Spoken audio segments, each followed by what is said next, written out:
제가 하고 있는 게 피자인데 운이 안 좋았던 건지 코로나로 영업 제한했어요. 괜히 서울에 올라왔나, 괜히 어머님한테 손을 벌렸나, 열심히만 해서도 안 되는 일이 있구나, 보기 좋게 이렇게 망한 게 아니겠습니까? 이제.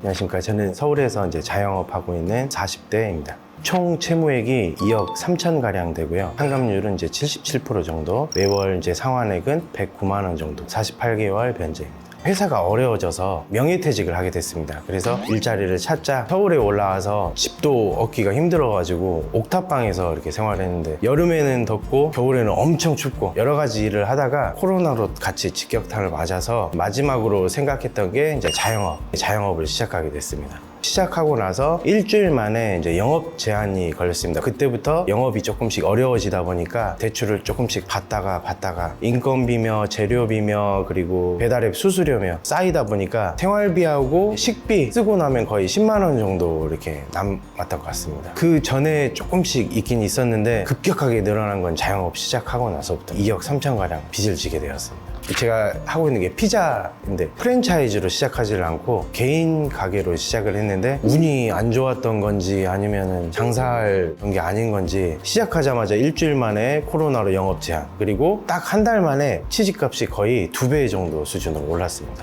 거기에서 이제 마진이 너무 많이 빠진 거죠. 1년 정도는 사람들이 버텨봐야 자영업이 잘 되는지 확인할 수 있다 해서 1년 버티고 2년째부터는 늘어나기 시작했습니다. 직원 월급, 식비, 재료비, 홍보비에도 돈을 조금 많이 쓰고, 홀에서 사람들이 이렇게 식사를 하셔야 되는데 배달로만 시켜 드시게 되니까 마진율도 너무 적었고, 2년 정도까지는 진짜 어떻게든 이 일을 악물고 버텼는데 순이익이 높아지질 않아가지고 어머님한테 이렇게 도움을 받았습니다. 근데 그 도움을 받고 나서도 전에 있던 채무 때문에 또 대출을 받게 되고 계속 악순환이 이어지다 보니까 빚을 지게 되었습니다. 병행할 수 있는 시간이 없었습니다. 그 14시간 지나고 나면 집에 가서 잠자기 바빴고, 그리고 나머지 일을 생각할 수 있는 시간이 없었습니다. 어머님 연락 한 번씩 했을 때는 잘하고 있다, 그리고 매출이 점점 오른다, 서울에서 어머님 같이 이렇게 살 수 있겠다, 희망적인 얘기를 하고 있는데, 연 마지막 날 총 정산을 해보니까 제가 했던 노력에 비해서 하루에 14시간씩 근무를 하는데도 불구하고 적자가 나 있는 상황이었어요.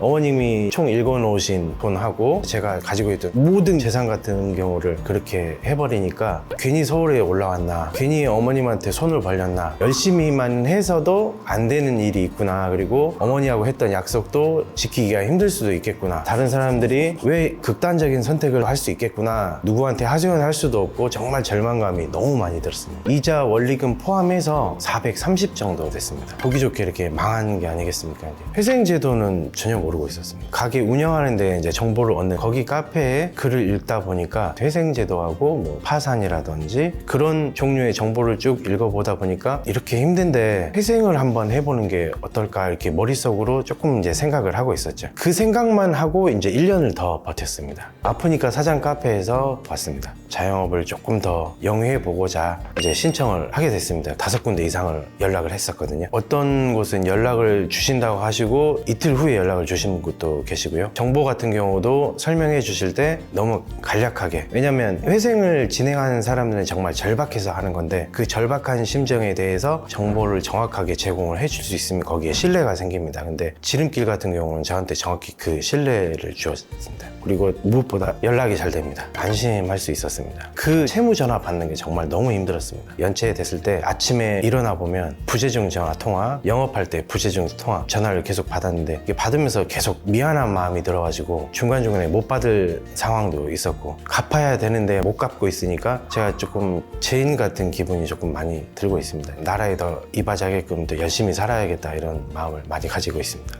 월 말만 되면 갚아야 될 돈하고 카드 빚 이런 것 때문에 머리가 깨질 정도로 스트레스를 받았는데, 지금 현재 있는 돈만 가지고 이렇게 생활을 할 수가 있으니까 지출하는 데 있어서도 규칙적으로 지출을 할 수가 있고, 그리고 그전 생활보다는 마음이 많이 놓입니다. 어떻게든 나머지 빚에 대해서는 정확하게 다 갚으려고 지금 마음 먹고 있어요. 좋은 제도라고 생각합니다. 정말 힘든 사람들한테는 정말 구세주 같은 제도구나. 일부러 이제 빚을 지려고 하시는 분들은 거의 없으실 거예요. 근데 어쩌다가 영업을 노력을 더 열심히 해가지고 더 나은 생활을 하려다가 안 좋게 되는 경우, 이런 제도를 활용을 하게 되면 삶이 더 나아질 거라고 저는 생각을 합니다. 오늘 영상 도움이 되셨다면 구독 버튼 한 번씩 부탁드리고요. 도움되실 만한 추천 영상도 준비했으니까 많은 시청 부탁드립니다. 안녕!